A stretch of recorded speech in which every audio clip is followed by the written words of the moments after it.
তারপরে না আমি ওই খামটা পাই, এনভেলপটা, ওখানে দেখি যে একটা লকারের চাবি আর মোটামুটি ভালো একটা অ্যামাউন্ট, যেটা দিয়ে কিনা আমি সারা জীবন যদি এটাকে প্রপার ইউটিলাইজ করি মোটামুটি ভালোভাবে আমি চলতে পারবো। তো ওই জিনিসটা আমি দেখি, ওই জিনিসটা দেখা ক্যাশ ছিল না, ওগুলো ফিক্সড ডিপোজিটের নমিনি ছিলাম আমি। ও ফিক্সড ডিপোজিটের কাগজগুলো আপনি পেলেন, এটা আপনি বিয়ের আগে মানে কখনোই জানেন না? আমাকে কখনো বলে নাই, এর জন্যই বারবার বলতো যে তুমি আসো মিশিগানে। আমি এখন রিয়েলাইজ করতেছি। তারপরে ফিক্সড ডিপোজিটের কাগজগুলা পাই। প্রথমে আমি একটা নমিনাল অ্যামাউন্ট মনে করছিলাম, আমি তো আমার মাথা ঠিক ছিল না। আমার 2টা ভাসুর গেছিল মিশিগানে, ওনারাই নিউ ইয়র্ক থেকে সব কিছু অ্যারেঞ্জ করছে ওকে দাফন করার জন্য। আর ওখানে তো দাফন করতে গেলে একটা হিউজ অ্যামাউন্ট লাগে ভাইয়া, $9,000 মতো লাগে। তো ওর ভাইরাই এটা করে। আমি বলছিলাম যে আমি কন্ট্রিবিউট করতে চাই। ভাইয়ারা বলে যে না, আমাদের নিয়ত ছিল যে ওর কিছু হয়ে গেলে আমি পে করব, এটা আমি পে করব, তোমার কোনো কিছু করার দরকার নেই। পরে আমি তো একটা নমিনাল অ্যামাউন্ট প্রথমে মনে করছিলাম সোমবারে বিকালবেলা। তো ওকে মঙ্গলবারে দুপুরবেলা আমরা দাফন করে আসলাম বিকালবেলা বাসায়। আসার পরে মঙ্গলবারে তো আমরা সবাই টায়ার্ড মেন্টালি ফিজিক্যালি। আর ওই বাসায় যাওয়ার পরে ভাই আমি পানি আর জুস ছাড়া আমি আমার গলা দিয়ে আমি কোনো সলিড ফুড নামাতে পারি নাই। মানে মনে হয়েছে যে এখানে যা কিছুই আমি খেয়েছি এই বাসায় আমি ওর সাথে খেয়েছি। আমি তো একা কখনো কোনো কিছু খাই নাই। তা আমি 4 দিন ছিলাম ও মারা যাওয়ার পরে ওখানে।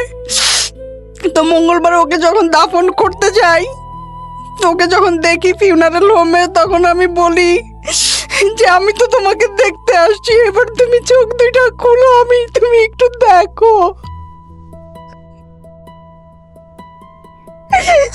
সে চোখ আর খুলে না। এভরি রিলেশনশিপ একটু বেঁচে থাকতে পারে। আজকের এই গল্পটা থেকে শুধু এতটুকুই বলার আছে, আমরা আসলে কেয়ার করি না। মিসিং জিনিসটাই আমাদেরকে রিয়েলাইজ করা যে আমরা আসলে কতটুকু লাভ করি কোন একটা মানুষ। It's a very very interesting story. And the most important thing is that ওনাকে যে এই জিনিসটা ওনার কাছ থেকে সবই আমার শোনা গল্প। I didn't query this because this is a very great limitation of this kind of story. ওনাকে যে বিষয়গুলো উনি প্রপার্টিগুলো নমিনি করে গেছে ওটা ওনার কাছ থেকে শোনেন যে এটা কী পরিমাণ অর্থ। হ্যাঁ, তারপরে আমি তো নমিনাল মনে করি, ওইটা নমিনাল একটা অ্যামাউন্ট মনে করছি। যাই হোক, সে যখন এইটা আমি তার ভাইয়ের কাছে গেলাম, ডাক্তার ভাইয়ের কাছে গিয়ে আমি বললাম যে ভাইয়া, যে ও তো এটা দিয়ে গেছে আমাকে 90 লাখ, তো আমি এইটা করব না, আমি এটা নিতে পারবো না, এইটা দিয়েও আমাকে গিল্টি করে গেছে। আমি ওর জন্য একটা মসজিদ করে দিব, আমি এইটাকে হাত দিতে পারবো না, কারণ ওর জন্য আমি কখনো কোনো কিছু করি নাই। তারপরে ভাইয়া বুধবার সকালবেলা ভাই আমাকে বললো যে তুমি সব কাগজগুলো আনো। এনে দেখে যে আমাকে বলে যে রোজা, এখানে তো 90 লাখ না, এখানে তো 1,70,00,000। তো আমি বলি ভাইয়া বিশ্বাস করেন আমি এগুলোর কিচ্ছু জানি না, আরো এগুলা করে আমার আরো গিল্টি করে দিয়ে গেছে, কারণ ওর জন্য আমি কিচ্ছু করতে পারি নাই। আর এই অপরাধ বোধ আমার সারাটা জীবন কাজ করবে। মারা যাওয়ার আগে 27শে অক্টোবর সবসময় আমার জন্মদিনে গিফট পাঠায়। তো 2019-এ ও $1,600 দিয়ে একটা কোট কিনে আমার জন্য পাঠায়। আমার জীবনের সবচেয়ে দামি গিফট ছিল ওইটা। তারপরে 2020-তে যখন আমার জন্মদিন হয় 27 তারিখ, আমি ফোন করে বলি আজকে আমার জন্মদিন। বলে কি ইদানিং কিচ্ছু মনে থাকে না, সরি আমি তোমার জন্মদিন ভুলে গেছি। সকালে কথা বললাম, রাত্রে ফোন করেছে আমাকে, ফোন করে বলে রামনি তুমি আমার কাছে কোনো টাকা ধার পাও? ওর মাঝে মাঝে যখন ওর একটু ফাইন্যান্সিয়াল ক্রাইসিস ছিল 17-18, তখন ওর ফ্ল্যাটটা বিক্রি হয় নাই, তো আমি ওকে বলেছি যখন তোমার টাকার দরকার হবে আমাকে বলবে, আমি তোমাকে হেল্প করব। তো যখন যা লাগতো আমি দিতাম, কিন্তু কখনো জিজ্ঞেস করতাম না যে তুমি কবে ব্যাক করবে কি না কি। আমার মধ্যে একটা জিনিসই কাজ করতো অলওয়েজ, যে ওর জন্য আজকে আমি আমেরিকাতে, ওর জন্য আমি ইনকাম করতে পারতেছি, ওর জন্য আমি আমার কেরিয়ার বিল্ড করতে পারতেছি। ও যদি আমাকে না আনতো তাহলে এগুলো কোনো কিছুই আমার দ্বারা করা সম্ভব হতো না। আমি আমার ফ্যামিলিকে কম বেশি হেল্প করতে পারতেছি, আমার চারপাশের মানুষজনদেরকে হেল্প করতে পারতেছি। তো আমি না সারা জীবন ওর কাছে কৃতজ্ঞ ভাইয়া, সত্যি কথা। তো আমি ওর কাছে সব সময় ক্ষমা চাইতাম, তুমি আমাকে ক্ষমা করে দিও। তো আমাকে বলে আমি তোমাকে অনেক আগে ক্ষমা করে দিছি, তুমিও আমাকে ক্ষমা করে দিও। তো 27 তারিখে ফোন করে বলে তুমি আমার কাছে কোনো টাকা পাও কিনা। আমি বলি যে না, তুমি যা টাকা নিয়েছো সব আমাকে ফেরত দিয়ে দিছো। বলে ইদানিং আমার কিচ্ছু মনে থাকে না। তারপরে আমার ভাসুর আমাকে বলল যে ওখানে 1,70,00,000 আর তোমার ইন্টারেস্ট ও আরো 13-14 লাখ টাকা। তারপরে এই যে ভাই, আমি আজকে সকালে ফাইন্ড আউট করতে পারছি ওর ভাই যেটা এখানে থাকে সেন্ট্রাল রোডে, উনি খুব ভালো মানুষ। এই আমাকে বলতেছিল যে ওর একটা প্রায়োরিটি অ্যাকাউন্ট আছে ব্যাংকে, ওইটাতে মেম্বার হতে গেলে অ্যাটলিস্ট 20 লাখ এইরকম তার চেহারা। তো আমাদের বাসায় যখন বিয়ের প্রস্তাব নিয়ে আসলো, আমার বাবা যখন ওনার চেহারাটা দেখলেন, উনি তার সাথে ওনার একটা ফ্রেন্ডকে নিয়ে আসছিলেন, ঠিক আছে? ফ্রেন্ডকে নিয়ে আসলেন, আসার পরে তো আমার বাবা ওনার ফ্রেন্ডকে বললেন যে ওর জায়গা যদি আপনার মেয়ে থাকতো তাহলে আপনি কি এই লোকটার সাথে তাকে বিয়ে দিতেন? তো সে বলল যে না চাচা, আমি যদি আপনার পজিশনে থাকতাম আমি দিতাম না। তো যাই হোক, আলটিমেটলি ওই রিলেশনটা আর কন্টিনিউ হলো না। আপনার টার্গেট ছিল যেভাবেই হোক আমার আমেরিকায় যেতে হবে। বুঝতে পারছি আমি। তারপরে আমি কি বলে এটাকে, আমি ওই ভাইয়াটার ফোন নাম্বার রেখে দিলাম। ওর যে বন্ধুটাকে নিয়ে আসছে সাথে, ওই বন্ধুটাকে আমি বলছি যে ভাইয়া যেভাবে হোক, উনিও আগে আমেরিকাতে ছিল, ওনার নাম বাবুল ভাই। তো উনি বললো যে দেখো তো তোমার তো, আমি তাকে বলছি যে দেখেন আমি আসলে আমেরিকায় যেতে চাই, সেটা যেভাবেই হোক। তো সে আমাকে বললো দেখো আমার অনেক পরিচিত ফ্রেন্ড আছে যারা আমেরিকাতে থাকে, তো তুমি একটা কাজ করো, তুমি আমার ফোন নাম্বার রাখো, আমি তোমাকে যেভাবেই হোক আমি ম্যানেজ করে দেবো একটা ভালো ছেলে। তো পরে আমি বাবাকে বললাম যে আমি প্রাইভেটে ভর্তি হব। অলরেডি বিয়েতে ওখানে 1.5 বছর চলে যায়। তো 2 দিন পরে তার সাথে আমার দেখা হয়। ওই যে আমার একই কথা যে আমার আমেরিকান ছেলে বিয়ে করতে হবে, আমার আমেরিকায় যেতে হবে। আমেরিকান ছিল? হ্যাঁ, সেও আমেরিকান ছিল। ক্রেজি, মানে আমি জানি না, মানে আমি হওয়ার কি আছে, আই ডোন্ট নো, লাইক আমার মাথায় তখন যে আমার আমেরিকা যেতে হবে ওই রকম একটা। ইভেন সে তো আপনার লাইফে নাই, ওর সে যে আপনাকে মাঝে মাঝে পোক করে তাও তো না, সে হারায় গেছে। আপনি গিয়ে একসময় আমেরিকাতে গেলেন কিন্তু সে তো দেখলো না, তাহলে কি দরকার আছে এটা? আই ডোন্ট নো, মানে জেদ মানে যেতেই হবে। আর জেদ মানুষকে ধ্বংস করে অনেক সময়, ডেফিনেটলি করে, অনেক সময়। তো পরে আমি ওনার সাথে দেখা করলাম। দেখা করার পরে আমি ওনাকে বললাম যে আমি আমেরিকায় যেতে চাই, আমি শুনেছি আপনি আমেরিকাতে থাকেন, আপনার কাছে অনেক ছেলে আছে, তারা করবে, লাইক আপনি আমাকে একটা ব্যবস্থা করে দিবেন। তো সে আমাকে সাজেস্ট করলো যে তুমি ভালোভাবে পড়াশোনাটা কন্টিনিউ করো, আমি তোমার জন্য খুঁজবো আস্তে আস্তে। তো তার সাথে পরিচয় হওয়ার 1.5 বছর পরে তার একটা ফ্রেন্ডের সাথে সে আমাকে এঙ্গেজ করানোর চেষ্টা করে, কিন্তু আনফর্চুনেটলি ওইটা হয় না, গেল ওইটা। তারপরে আমি জুয়েলকে বললাম যে দোস্ত, প্রথমটা তো কাজ হলো না, তুমি একটা কাজ করো। ও আমাকে বলেছে ঠিক আছে, আমার কাছে আরেকটা ছেলে আছে, তুমি ওর সাথে কথা বলে দেখো। তো আমি একদিন 2010 সালেই, 2010 সালে, এটা নভেম্বরের 25 তারিখ হবে। তো নভেম্বরের 20 তারিখ আমি ওকে বললাম কি ব্যাপার, তোমার ফ্রেন্ড তো আমাকে ফোন দিচ্ছে না। পরে আমি বললাম যে তুমি একটা কাজ করো, তোমার ফ্রেন্ডের নাম, আমি জুয়েলকে বলছি যে তোমার ফ্রেন্ডের নাম্বারটা দাও, আমি কল করি। ও আমাকে বললো যে না, আমার ফ্রেন্ড তোমাকে কল করবে, তাহলে তোমার ভ্যালুটা থাকবে তার কাছে। তো ঠিক আছে। তো ও নভেম্বরের 24 তারিখ আমাকে ফোন করে। ওনার নাম ছিল বা ডাক নাম। তো কথাবার্তা বলার এক পর্যায়ে সে আমাকে বলছে যে আমি না ফুচকা এখানে খেতে পারি না। সে কেন? বলে এখানকার পানিতে আমার প্রবলেম হয়, আমার পেট খারাপ হয়ে যায় বাইরের ফুচকা খেলে। তো আমি সে ওকে ফাইন।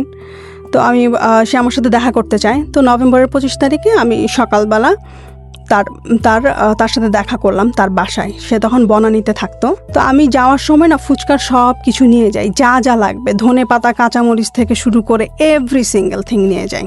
কেন নিয়ে যান?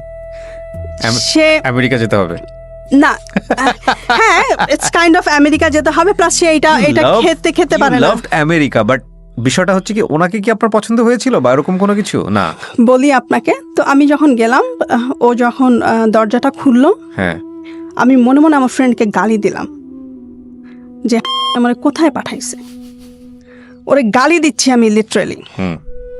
তো আমি ওর বাসায় ঢুকলাম। প্রথমে ওকে ভালোবাসি নাই, ওর বাসার প্রেমে পড়ে গেছি। আমার যে ড্রিম হাউস ছিল, ওই ড্রিম হাউসটা দেখলাম। আই ডোন্ট নো আমি তখন কেন করলাম এটা, ঠিক আছে? তো কিন্তু আমার ওই ফ্রেন্ডটা বলেছিল ও খুব খুব ভদ্র, খুবই খুবই ভদ্র, অতটুকুই। ওর সম্পর্কে আর কিছু জানি না, ওর ফ্যামিলি কি করে, ওর কি পড়াশোনা, ও কি করে ওখানে, আমি কিচ্ছু জানি না। গল্প করতে থাকি আমরা। 32 বছরের ডিফারেন্স তখন মনে হয় নাই আমার। লাইক ওর সাথে যখন আমি গল্প করতাম, কথা বলতাম। আপনার থেকে ওর 25 বছরের ডিফারেন্স ছিল? 33 বছরের ডিফারেন্স ছিল। 33 বছরের ডিফারেন্স? হ্যাঁ, আমার তখন 20 বছর, ওর তখন 53 তখন ওর। কিন্তু আমার জন্য তখন ফ্যাক্ট ছিল না, আমেরিকা হলেই হয়।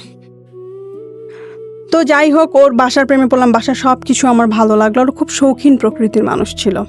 তো গল্প করলাম। তারপরে দিনটা ছিল বৃহস্পতিবার। ওর সাথে যখন আমার প্রথম দেখা হয়, নভেম্বরের 25 তারিখ, ওইখান থেকে রিক্সায় করে সে আমাকে Mugda, like Kamalapur rail station পার হয়ে আরও ভিতরে আমাদের বাসা, সেই বনানী থেকে রিক্সায় করে সে আমাকে ওই দিন বাসায় পৌঁছে দেয়।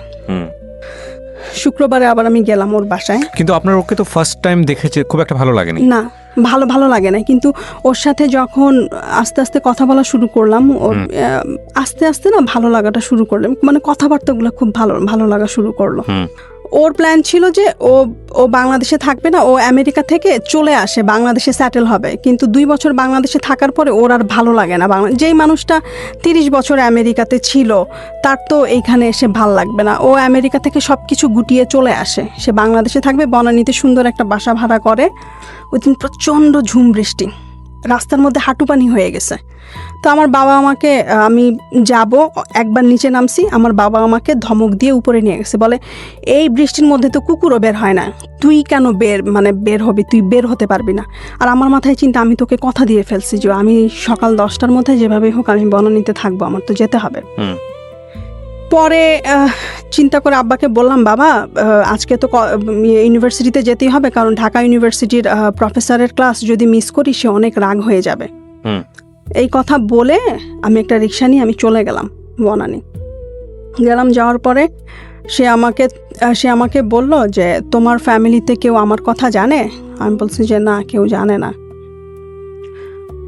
সরি, আমি এই কথাটা আমার মায়ের সাথে শেয়ার করেছিলাম যে মা, আমি এরকম একজনের সাথে কথাবার্তা বলি, ভালো লেগেছে। আমার ডিভোর্সের পরে আমার মা আমার বেস্ট ফ্রেন্ড হয়। আমি আমার মায়ের সাথে সব কথাই শেয়ার করি, আমি কোথায় কি করি না করি। তো আমার মা তখন আমাকে বলল যে তুই একটু আমাকে বিয়ে করার আগে, তুই যদি বিয়ে করতে চাস আমাকে একটু দেখাস বিয়ে করার আগে। তো ও যেদিন আমাকে বাসায় পৌঁছে দেয়, আমি গিয়ে আম্মাকে বলি যে আম্মা আসছিল। তো আম্মা বলে তুই আমাকে একটু ফোন করে বলতে, আমি না হয় বারান্দা থেকেই দেখতাম। যাই হোক, তারপর আমি ওর বাসায় যাই। যাওয়ার পরে সে আমাকে বলে যে তোমার ফ্যামিলিতে তোমার সাথে কার ফ্রেন্ডলি রিলেশনশিপ? আমার মায়ের সাথে, আর আমার মায়ের সাথেই মোস্টলি। তো আমাকে বললো যে তুমি তোমার মাকে ডাকো, তোমার বড় ভাইকে ডাকো। তখন আমি আমার বাবাকে প্রচণ্ড ভয় পেতাম। পরে আমি ওকে বললাম যে দেখেন মা যদি আসে, ভাইয়া যদি আসে, আপনাকে দেখে জীবনও এখানে বিয়ে দিবে না। তো ও বললো যে ঠিক আছে, তোমার মাথা গরম হয়ে আছে, একটা কাজ করো, তুমি লাঞ্চ করো, লাঞ্চ করে ঘুমাও, ঘুম থেকে উঠে মাথা ঠান্ডা করে চিন্তা ভাবনা করে আমাকে তোমার সিদ্ধান্ত জানাও। তো আমি লাঞ্চ করলাম, ঘুম থেকে উঠলাম, উঠে আমি বললাম যে না, আমি বিয়ে করব, আমি এক পায়ে দাঁড়া। তো ও বলে যে ঠিক আছে তাহলে চলো। প্রথমে আমরা বনানী মসজিদে যাই। মসজিদে গিয়ে ও একটা মুয়াজ্জিমকে জিজ্ঞেস করে যেখানে বিয়ে পড়ানো হয় কিনা। সে তখন জানতো না বিয়ে কোথায় পড়ানো হয়। ওর ধারণা ছিল যে বনানী মসজিদে বিয়ে পড়ানো হয়। তো আমরা বনানী মসজিদে গেলাম, যাওয়ার পরে ওখানে বললো যে না আমরা এখানে বিয়ে পড়ানো হয় না, কাজী অফিসে বিয়ে পড়ানো হয়, আপনার গুলশান 2 নম্বরে কাজী অফিস আছে, আপনারা ওখানে যান। তো রিক্সায় করে গুলশান 2-এ গেলাম। আমরা একটা সিএনজি এলাকে জিজ্ঞেস করলাম, সে বলে যে গুলশান 2-এ কোনো কাজী অফিস নাই, উত্তরা আছে কাজী অফিস, উত্তরা চলেন। তো ও বললো যে না, কি বলে, প্রত্যেকটা এরিয়াতে তো একটা করে কাজী অফিস থাকে। তো কে যেন রাস্তায় একজনকে জিজ্ঞেস করলো যে কাজী অফিস কোথায়, বললো যে গুলশান 1-এ। আবার গুলশান 1-এ গেলাম। আমরা একটা ওই যে কি বলে ইস্ত্রি করে যে ধোপার দোকান না, ওখানে কেউ জিজ্ঞেস করলো যে এখানে কোনো কাজী অফিস আছে কিনা গুলশান 1-এ। তো সে বললো যে না, আপনি গুলশান 2-এ যান, কাঁচা বাজারের উপরে দোতলায় কাজী অফিস আছে।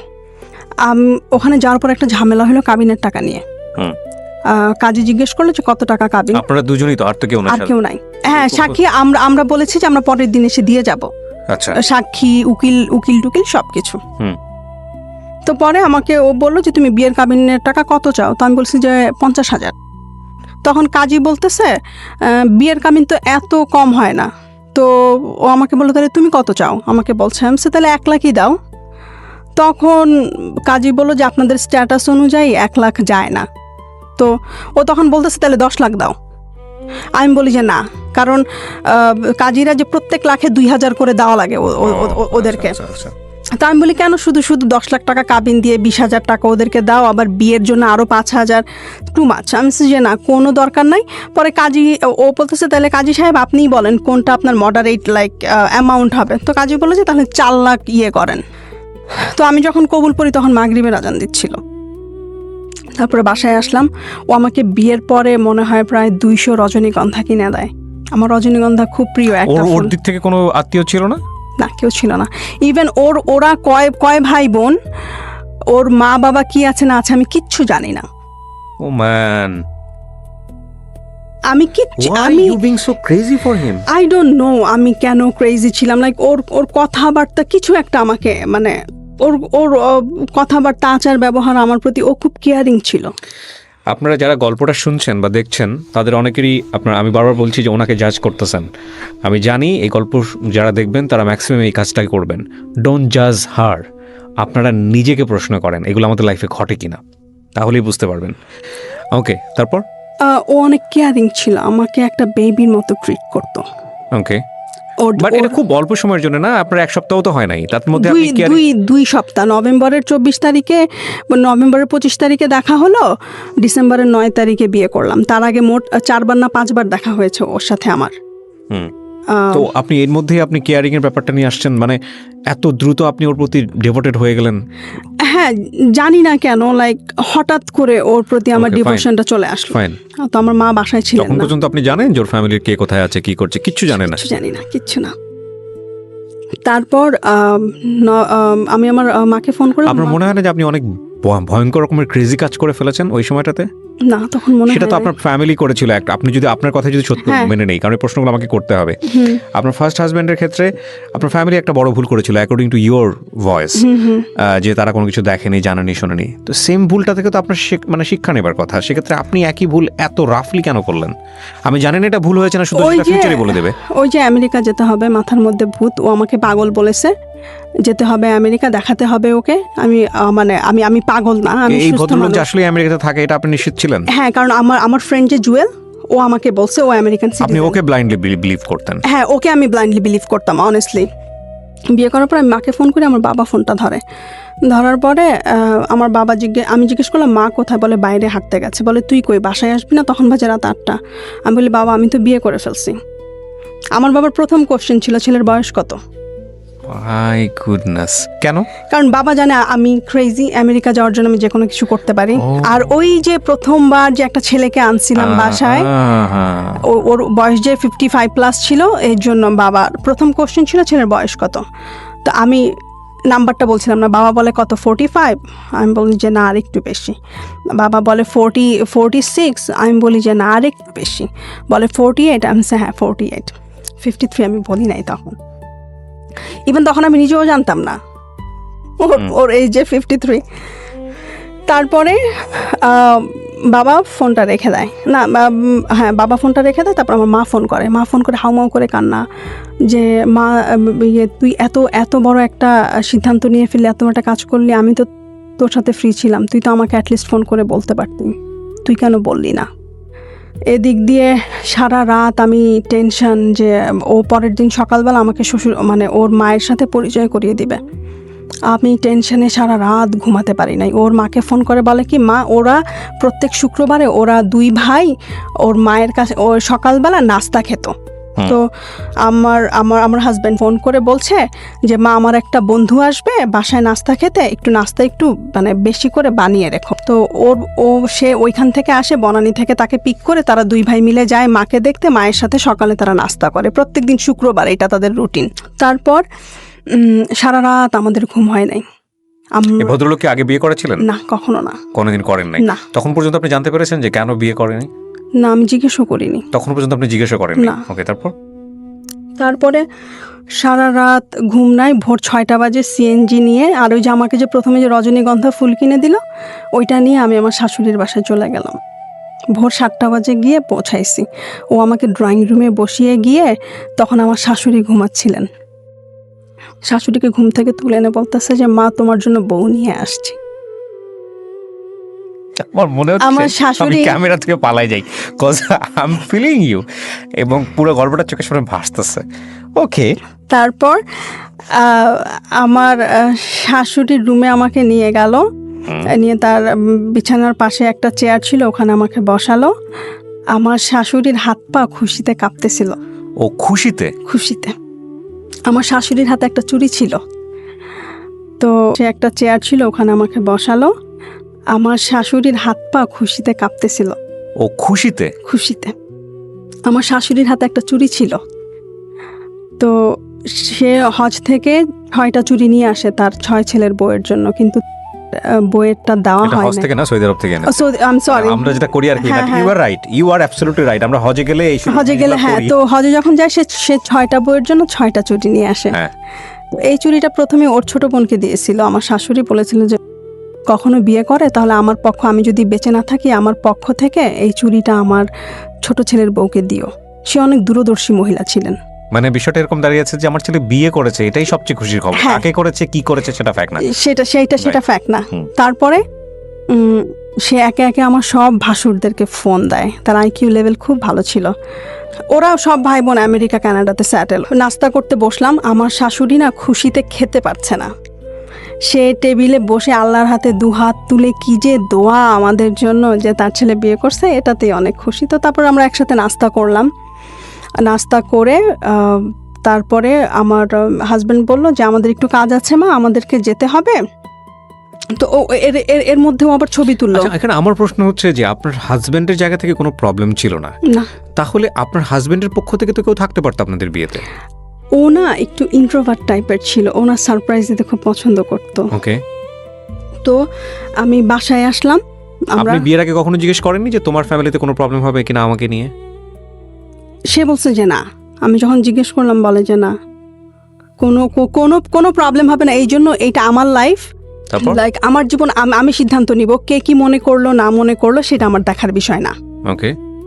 তো সন্ধ্যাবেলা আমি ওনাদের বাসায় যাই। বাসায় যাওয়ার পরে কিছুক্ষণ বসার পর আমি আমার বাবার বাসাতে যাই আমার হাজব্যান্ডকে নিয়ে, প্রথমবার বিয়ের একদিন পরে। মা বাবাকে ফোন করে বলি সে আসতেছে। তো যাওয়ার পরে আমাদের বাসার যেই কালচার, টেবিল ভর্তি খাবার দাবার। তো আমার বাবা তাকে দেখার পরে আমার বাবার প্রথম কোশ্চেন ছিল যে 10 বছর পরে আমার মেয়ের অবস্থা কি হবে আর তোমার অবস্থা কি হবে, একবার কি চিন্তা করেছো? তো ও কি উত্তর দিয়েছে আমি জানি না, পরে আমি শুনেছি যে আমার বাবা ওকে প্রথম এই কোশ্চেনটা করার পরে আমি আমার জামা কাপড় সব কিছু গুছাচ্ছি। আমার বাবা এসে ওর সাথে কিছুক্ষণ কথা বললো, এসে দরজার সামনে বলতেছে যে ও একটা পাগল, ওর সাথে তুই জীবনে কখনো সংসার করতে পারবি না।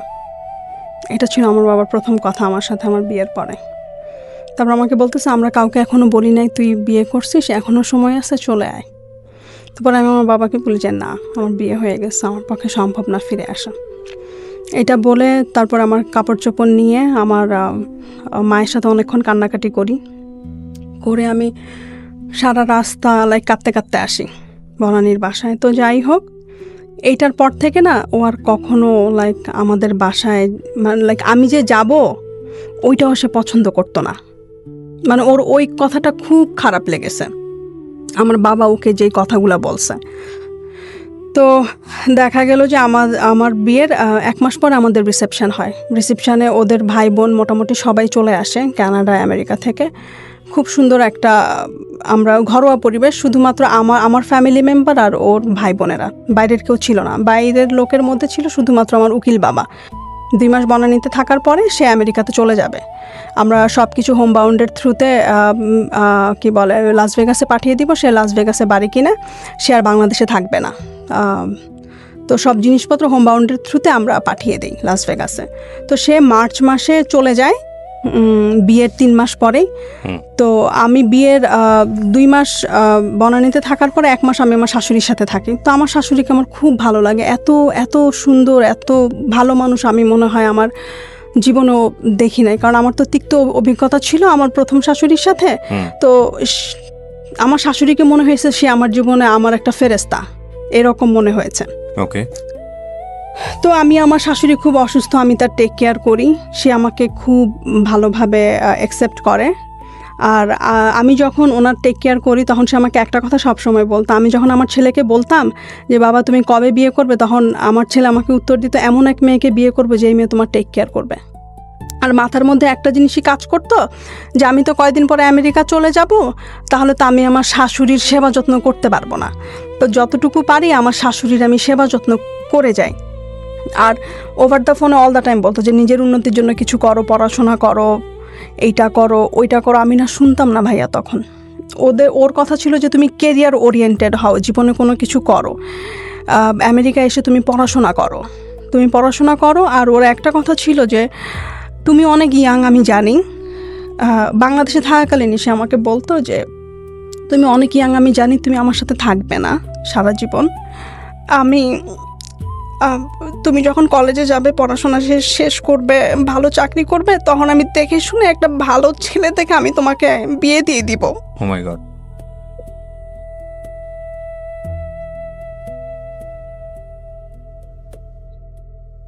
আমি শুধু আপনাদেরকে এতটুকু বলতে পারি যারা এতক্ষণ ধৈর্য ধরে শুনছেন, আমি সবসময় একটা কথা বলি যে জীবন নাটকের চেয়ে অনেক অনেক বেশি নাটকীয়। এই স্টোরিটা কোথা থেকে বাঁক নিয়ে কোথায় গিয়ে দাঁড়িয়ে কোথায় গিয়ে থামবে আপনারা ইমাজিন করতে পারবেন না। লাস্ট ব্রেথ মানে স্টোরির লাস্ট মিনিট পর্যন্ত আপনাদেরকে রিকোয়েস্ট করব শোনার জন্য। ওয়াও।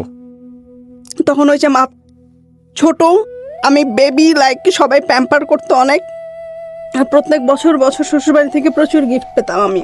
ডিসেম্বরের 15 তারিখে আমি ফাইনালি ভিসা পাই। তখন আমাদের বিয়ের 2 বছর হয়ে যায় আমি যখন ভিসা হাতে পাই।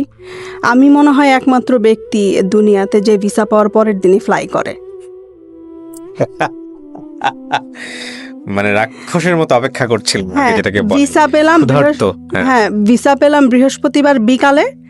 ও আরেকটা কথা বলতে ভুলে গেছি, ও আমার বার্থডে 27 অক্টোবর, ওইটা কোরবানির ঈদ ছিল। টানা 3 দিন আমার বার্থডে সে সেলিব্রেট করে। যখন ভালো তখন খুব ভালো মানুষ, আসলেই সে খুব ভালো মানুষ। যখন খারাপ সে ভয়ঙ্কর খারাপ। যখন খারাপ মানে কথা বন্ধ, ওইটাই আমার কাছে ভয়ঙ্কর খারাপ মনে হতো। মানে শত কান্নাকাটি করলেও তাকে ম্যানেজ করা যেত না, আমার চোখের পানি তার কাছে কিচ্ছু না তখন। এরকম আমি খুব ট্রাভেল লিভিং চ্যানেল দেখতাম তখন, তো ওখানে লাস ভেগাস দেখাতো, কি যে সুন্দর লাগতো টিভিতে দেখতে লাস ভেগাস। তো আমি একাই ফ্লাই করি। তো আমার বড় ভাসুর বলে যে যেই মেয়ে কখনো এয়ারপোর্ট দেখে নাই সেই মেয়ে এখন একা একা লাস ভেগাস যাবে। তো লাস ভেগাসে যখন যাই আমার বের হতে একটু দেরি হয়, কারণ ওখানকার প্রসেসিং তো আমি জানি না। ওইখানে আমি একটা ফর্ম ফিল আপ করতে গিয়ে অনেক সময় লাগিয়ে দিই। পর আমি যখন ইমিগ্রেশনে ওরা জিজ্ঞাসাবাদ করে যে ব্যাগে কি আছে না আছে, মাফরোজা কি নাম, সে হ্যাঁ বলে তোমার হাজব্যান্ড তোমার জন্য অলমোস্ট 3-4 আওয়ার্স ওয়েট করতেছে বাইরে, আমরা জাস্ট মেক শিওর করলাম যে তুমি এসে ঠিক মতো পৌঁছেছো কিনা। সে একটু কনফিউজড, সে তুমি ল্যান্ড করেছো কিনা এটা মেক শিওর হওয়ার জন্য। তো ওরা খুব তাড়াতাড়ি আমাকে ইমিগ্রেশন আমি ক্রস করে, কারণ আমি তো পার্মানেন্ট প্রেসিডেন্ট হিসেবে গিয়েছি ওখানে, আমি ভুলে ট্যুরিস্টের ফর্ম ফিল আপ করেছি ওখানে। যারা পার্মানেন্ট রেসিডেন্ট তাদের কোনো ফর্ম ফিল আপ করতে হয় না, জাস্ট ইমিগ্রেশন ক্রস করে আসলেই হয়। তো তারপর আমি যখন ভেগাস করি তখন সন্ধ্যাবেলা, তো ওর বিশাল বড় গাড়ি ক্যাডিল্যাকের, মানে খুব সুন্দর লাগছিল, মনে হচ্ছে যে ফাইনালি স্বপ্নের শহরে এসে পৌঁছালাম। তারপর সংসার করা শুরু করলাম। আমি 3-4 মাস কোনো কাজ করি নাই, কাজ করি না। ওর কথা হচ্ছে যে তুমি জবের জন্য অ্যাপ্লাই করো, নিজের উন্নতির জন্য যা যা করা লাগে তুমি করো। ওগুলো আমি কোনো কিছুই করছিলাম না। সারাদিন মানে ঘোরাফেরা, খাওয়া দাওয়া, ঘুম, এছাড়া আমার আর কোনো কাজ ছিল না। আর রান্নাবান্না সব কিছু ওই করতো। ওর যেহেতু কোনো চাকরি করতো না, ও তো সোশ্যাল সিকিউরিটি আর আমাদের ওই যে পেনশনের টাকা দিয়ে আমাদের সংসার ভালোই। $3,000 প্রতি মাসে কিন্তু খারাপ না যখন নিজের বাড়ি থাকে বাইরের বাড়ি country। ছিল? হ্যাঁ, ভেগাসে আমাদের ডুপ্লেক্স হাউস ছিল। ও কিনে ওইটা পার্সোনালি, ওর এটা প্রথম বাসা আমেরিকাতে, নিজের কেনা বাসা। তারপর চলছে সব কিছু ভালোই। একদিন হঠাৎ করে সে আমাকে বলছে যে কোম্পানির টাকা বন্ধ হয়ে গেছে আরও 1 বছর আগে। কোম্পানি থেকে যে $2,000 করে পেত। আমার মাথায় না পুরো একটা মনে হয় যে আকাশ ভেঙে পড়লো, যে ওইটা কী বললো, এখন আমাদের সংসার কিভাবে চলবে, এত খরচ, এত কিছু। তো একটু রাগ করেই ও বলল। তো আমি করলাম কি, ওই দিন বিকালে কাজ খোঁজার জন্য বের হয়ে গেলাম। তখন সামার টাইম, এত গরম, বিকালে লু হাওয়া ওখানে। পরে বিভিন্ন জায়গায়, অনেক জায়গায় অ্যাপ্লাই করলাম, জব হয় না। একদিন এমনও হয়েছে ভাইয়া, আমি লাস ভেগাসের স্ট্রিপে পানি বিক্রি করতে গেছি। সুটকেসে করে গ্রোসারি থেকে পানি নিয়ে দেখা গেছে যে ওইটা $1 করে একটা কেসে হয়তো 30টা বোতল থাকে। 30টা বোতল বিক্রি করলে $30, কিন্তু আমি গ্রোসারি থেকে কিনছি অনলি $5। তো নিয়ে সেই হেভি, প্রায় মনে হয় 200 বোতল পানি হবে, ওইটা সুটকেসে করে নিয়ে আমি স্ট্রিপে গেছি খুব কষ্টে, বাসে করে। যাওয়ার পরে কেউ আমার পানি কিনে না, কারণ ওখানে প্রচণ্ড গরম, তো ঠান্ডা। এটা কেউ জানে না ভাইয়া, এটা আমি কাউকে কখনো বলি নাই। তো আমি পানি বিক্রি করতে গেছি, ওখানে কেউ আমার পানি কিনে নাই, কারণ আমার পানিটা ঠান্ডা ছিল না, কারণ আমার কুলার ছিল না। যে কুলারে যে ওরা যে ঠান্ডা পানি বিক্রি করে, আর ওখানে বিজনেসের সামনে লেখা ছিল যে ডোনেশন ফর চার্জ সামথিং, মানে আপনি এটা ডোনেট করবেন, যে টাকাটা বিক্রি করে যে টাকাটা পাবেন ওইটা ডোনেট। এরকম আমিও আমার সুটকেসের গায়ে লিখে নিয়ে যাই। তো হার্ডলি মনে হয় 4 ঘন্টা দাঁড়িয়ে থাকার পরে একটা পানির বোতল বিক্রি করতে পারছি। তারপরে করলাম কি, পাশে যারা পানি বিক্রি করতেছিল ওদেরকে বোতলগুলা দিয়ে আমি খালি সুটকেস নিয়ে বাসায় চলে আসছি। যে বললাম যে আমাকে দিয়ে হবে না। ও আরেকটা কথা আমি বলতে ভুলে গেছি, আমি যখন আমেরিকাতে আসি আমার শাশুড়ি আমাকে $300 দিয়েছিল, আর আমার ভাসুর আমাকে $200 দিয়েছিল আমার ম্যারেজ অ্যানিভার্সারি উপলক্ষে। সো মোট $500 নিয়ে আমি আমেরিকাতে আসি।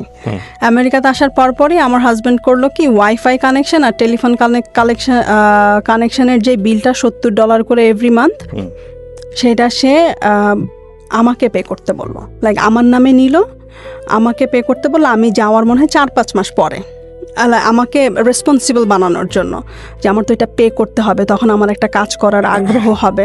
আর ওখানে সত্যি কথা ভাইয়া, যাওয়ার পর আমি না লেজি হয়ে গেছিলাম। ও যদি আমাকে ওই টাকা বন্ধ হওয়ার কথা যদি না বলতো না, তাহলে আমি হয়তো কাজও খুঁজতে যেতাম না, এরকম অবস্থা। তো অনেক জায়গায় কাজ খুঁজলাম, কাজ পেলাম না। একদিন ভোর 5:30 বাজে কাজ খুঁজতে বের হয়েছি। তো আমাদের বাসার পাশে একটা 7-Eleven ছিল। তো 5:30 ওখানে গিয়ে আমি অ্যাপ্লিকেশন ফর্ম চাইলাম, চাওয়ার পরে দিল। ওইটা ওনার ছিল, আমি জানতাম না। তো সে বলল যে আমি তোমার ইন্টারভিউ নিব এখনই। তো আমি 6টার মধ্যে অ্যাপ্লিকেশন ফর্ম পূরণ করলাম। করার পরে উনি আমাকে বলল যে আমি এত বছর এখানে কাজ করি, কোনো মেয়ে মানুষকে দেখি নাই ভোর 5:30 এসে কাজ খুঁজতেছে। You are the only one. আর তখন কমিউনিকেশনও প্রবলেম ছিল। এখন যেরকম প্রবলেম হয় না ইংলিশে কথা বলতে, আমরা ইংলিশটা বুঝি আমরা যখন স্কুল কলেজে পড়াশোনা করি, কিন্তু আমরা তো তখন স্পিকিংটা প্র্যাকটিস করি নাই। তো আমার না তখন এমন অবস্থা ছিল যে পেটে বোমা মারলেও ইংলিশ বের হতো না। কি বলতেছে বুঝতে পারছি, কিন্তু ও তখন করতো কি, আমাকে বলতো যে তুমি ইংলিশ মুভি দেখো, ইংলিশ সব কিছু দেখো, আর আয়নার সামনে নিজে নিজে দাঁড়িয়ে প্র্যাকটিস করো কথাবার্তাটা করার জন্য, ঠিকঠাক করার জন্য। কারণ কমিউনিকেশন স্কিলটা এখানে অনেক ইম্পর্টেন্ট, সব কাজের ক্ষেত্রে লাগবে। এখানে কমিউনিকেশন স্কিলস যদি না থাকে তুমি কিচ্ছু করতে পারবে না। তো ও না ভবিষ্যৎ কিভাবে ভালো হবে, মানে ক্যারিয়ার কিভাবে বিল্ড আপ হবে, ওই কথাগুলো না সব সময় বলতো। ওগুলো আমার শুনতে ভালো লাগতো না। তখন কথা কি, আমেরিকাতে তো এসেই গেছি, আর আমেরিকাতে আসার 1 সপ্তাহ পরেই 10 বছরের গ্রিন কার্ড পাইছি। আমারে কি আর আমেরিকা থেকে ভাগাবে, এরকম একটা মন মানসিকতা। তো আমি ওখানে 3-4 মাস কাজ করি। কাজ করার পরে হঠাৎ করে আমার হাজব্যান্ড 2013 সালের 10ই অগাস্ট স্ট্রোক করে। আচ্ছা। সাডেনলি আমি কাজ থেকে বাসায় যাই, ওর সাথে কথা বলি, আমরা লাঞ্চ রেডি করব। এমন সময় হঠাৎ করে ও বলতেছে ওর প্রচণ্ড ঘাম দিচ্ছে আর মানে গরম লাগছে। ও বলতেছে আমার শরীরটা খুব খারাপ লাগছে। আমি ফ্যান ছেড়ে দিছি ভাইয়া, তারপরে দরদর করে ঘামাচ্ছে। তারপরে বাথরুমে গেল, প্রচণ্ড তার মাথা ব্যথা, চিৎকার। ব্রেন স্ট্রোক হওয়ার 3 দিন পরে ও ফুললি কোমাতে চলে যায়। প্রায় 3 দিন কোমাতে থাকে। তো তখন ডাক্তার আমাকে বলছে যে এখন সব কিছু আল্লাহর হাতে, ওকে আমরা কোনো ওষুধ দিতে পারছি না, ব্লাড থিনার অথবা কোনো কিছু। কারণ ব্লাড থিনার দিলে দেখা যাবে যে ব্রেইনে ব্লিডিং হওয়া শুরু করবে, আবার এদিক দিয়ে ব্লাড থিনার যদি না দেয় তাহলে হার্ট অ্যাটাক হওয়ার পসিবিলিটি আছে। আমাদের হাতে কোনো কিছু নেই, সব কিছু আল্লাহর হাতে। দেখেন, মিরাকেলের জন্য অপেক্ষা করেন যদি কোনো মিরাকেল ঘটে। তো তখন আমি করলাম কি, সারাক্ষণ ওর হাত, ও তখন আইসিইউতে, আর আইসিইউতে শুধুমাত্র ওয়াইফকে অ্যালাউ করে ওখানে ওরা। তো আমি আইসিইউতে ওর হাত ধরে সারাক্ষণ বসে থাকতাম আর শুধু আল্লাহকে ডাকতাম। আর আমি যখনই নামাজ পড়তাম তখনই আল্লাহকে একটা কথা বলতাম যে আল্লাহ, আমি যাতে ওর সেবা যত্ন করে কবরে যেতে পারি, ও যতদিনই বাঁচে আমি যাতে ওর টেক কেয়ারটা করতে পারি। তারপরে ওর আত্মীয় স্বজন সবাই যায় 1 by 1 আমাকে টেক কেয়ার করার জন্য। বাট আমি টানা মনে হয় 25 দিন হসপিটালে ছিলাম ওর সাথে। টানা 25 দিন হসপিটালে থেকে বাসায় আসি, তখন হাতের অবস্থাও খারাপ, আমার একটা জবের দরকার। তখন বাঙালি এক ভদ্রলোক, ওখানকার কমিউনিটি লিডার, সে আমাকে তার অফিসে একটা জব দেয় 25 ঘন্টা। আর লাস ভেগাসে না প্রথম 6 মাস 1 বছর ফুল টাইম জব পাওয়া অনেক টাফ, ওখানে অ্যাভেলেবল না জবের। নিউ ইয়র্কে যেরকম জব অ্যাভেলেবল, বাট লাস ভেগাসে ওই রকম না, জব অ্যাভেলেবিলিটি খুবই কম। তারপরে যাই হোক, ওকে হসপিটাল থেকে আনার পরে ওকে হসপিটাল থেকে আনার মনে হয় 1 সপ্তাহ পরেই আমি কাজে জয়েন করি ওই বাঙালির অফিসে। তো এই জিনিসটা না ও পছন্দ। যাই হোক, ওর ব্রেন স্ট্রোক হওয়ার পরে, ও বাসায় আসার পরে না মানে কেমন যেন হয়ে যায়, ওর কোনো কিছু বললেই অনেক রাগ হয়ে যায়। মানে ভালো কথা বললেও সে আমার মানে কেমন যেন একটা বিরক্তিকর একটা ভাব, এইটা ওইটা। তো তারপরে একটা সময় আমাদের যখন ঝগড়া তুমুল পর্যায়ে চলে যায়, তো আমরা আলাদা রুমে থাকা শুরু করি। কারণ ও কেন রাগ করতো সেটা তো জানতাম না কখনোই আমি। তো আলাদা রুমে থাকা শুরু করি। আলাদা রুমে থাকা শুরু করার পরে এরকম করে প্রায় 3 থেকে 6 মাস চলে যায়। হঠাৎ করে 2014 সালের মে মাসের 14 তারিখ আমার শাশুড়ি মারা যায়। আমার শাশুড়ি মারা যাওয়ার পরে ওর মধ্যে আমি আরও চেঞ্জ দেখতে পাই। তারপরে ও বাড়িটা বিক্রি করে দেয় হঠাৎ করে, লাস ভেগাসের বাসাটা। সে লাস ভেগাসে থাকবে না। তো ওইটা নিয়ে আমাদের মূলত অশান্তি ফ্যামিলিতে, যে আমি এত কষ্ট করে কাজ করি, বাজার করি, সব কিছু করার চেষ্টা করি। তো তারপরে আমরা বাড়ি বিক্রি করে মোটেলে উঠি। ঠিক আছে, মোটেলে উঠি। ওর কথা ছিল যে ও লাস ভেগাসের কোথায় ঘুরতে যায় নাই, ওর শখ ছিল আমাকে নিয়ে লাস ভেগাসের গ্র্যান্ড ক্যানিয়ন দেখা, এইটা দেখা, ওইটা দেখা, সব কিছু ঘুরবে ও। তো আমাকে বলে তুমি জবটা ছেড়ে দাও, জবটা ছেড়ে দিয়ে আমরা একটা কাজ করি। তখন আমি একটা ফুল টাইম জব পাই গ্যাস স্টেশনে, ফুল টাইম ক্যাশিয়ার। মোটামুটি ভালো ইনকাম করি, প্রত্যেক মাসে $3,000 $2,000 এরকম ইনকাম হয় সব কিছু নিয়ে। তো আমাকে বলে কাজটা ছেড়ে দাও, আমরা 2 সপ্তাহ ঘুরবো, ঘুরে টুরে তারপর আমরা মিশিগানে শিফট হব। তো আমি ওর ওই কথাটাতে আমি রাজি হই না। আমার কথা কি, যে কাজ করে নেই, টাকা সেভ করে নেই, কারণ মিশিগানে গিয়ে কখন জব পাবো, কি পাবো না পাবো তার তো কোনো নিশ্চয়তা নাই, সব তো আনসার্টেনিটি সবখানে। ঝগড়া লাগার এক পর্যায়ে সে আমাকে বলতেছে তুমি যদি আমার সাথে মিশিগান যেতে চাও তোমার আজকে রাতে জব ছাড়তে হবে। আমি বলছি যে না, আমি জব ছাড়বো না, তুমি একটা কাজ করো, অ্যাড্রেস লিখে দিয়ে যেও আমাকে, আমি পরে গিয়ে তোমার সাথে জয়েন করব। পরে আমি কাজে চলে গেলাম এই কথা বলে। ভাই আমি এসে দেখি যে সে নাই মোটেলে, সে চলে গেছে আমাকে ছেড়ে। তারপরে যাই হোক, সে যখন আমাকে ছেড়ে চলে যায় আমি ওকে ফাইন্ড আউটও করি, ওকে অনেক বুঝাই, অনেক ইয়ে করি, কিন্তু ওই যে ও অনেক অভিমানী। ওর অভিমানের কারণগুলো, রাগের কারণগুলো আমি বুঝতাম না তখন বোঝার বয়সও হয়তো ওইরকম ছিল, but mentality I don't no তখন আমার কি হয়েছে। তখন আমার 22 বছর বয়স।